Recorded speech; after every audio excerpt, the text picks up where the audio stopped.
तर सरांवर कोणताही असं म्हणजे कोणताही गुन्हा दाखल करून त्यांना अटकवण्याचा प्रयत्न करत आहेत पोलीस प्रशासन.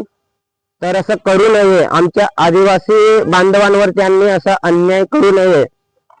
असं जर कधी आमच्या सरांची किंवा आमच्या आदिवासी बांधवांची काही चुकी राहिली तर त्यांनी असं नोटीस पहिले पाठवावा आणि काय गुन्हा आहे ते सांगावं, त्याच्यानंतर अटक करावी. नाहीतर असं जर कधी त्यांच्याकडे असं म्हणजे खरंही काहीतरी गुन्हा किंवा काहीतरी आरोप लावण्याचा प्रयत्न असेल तर त्याने ड्रेसमध्ये यावं. असं सिव्हिल ड्रेसमध्ये येऊन रात्री बेरात्री त्यांना अटकावण्याचा प्रयत्न करू नये.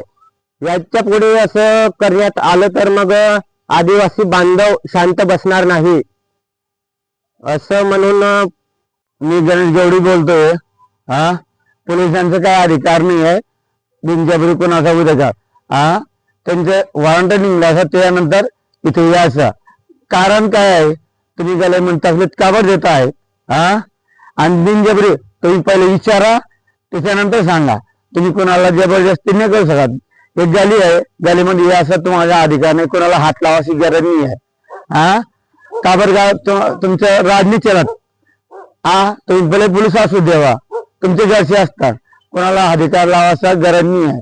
आणि काय तुम्हाला वोट दिलेलं बाबा, वोट दिलेलं आहे तुम्हाला तर तुम्हाला बोलायची गरज नाही आहे.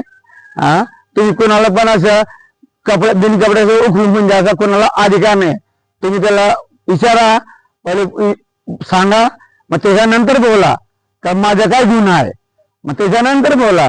मग तुम्ही डायरेक्ट सांगसाल, डायरेक्ट उखलून म्हणजे असाल आणि बायको पोर आहे ते आणि बोले माणूस नसेल तर बायको पोरांना बी उखलून म्हणजे असाल का तुम्ही? हे कोणता न्याय आहे? हे मला पहिले सांगा, त्याच्यानंतर विचारा.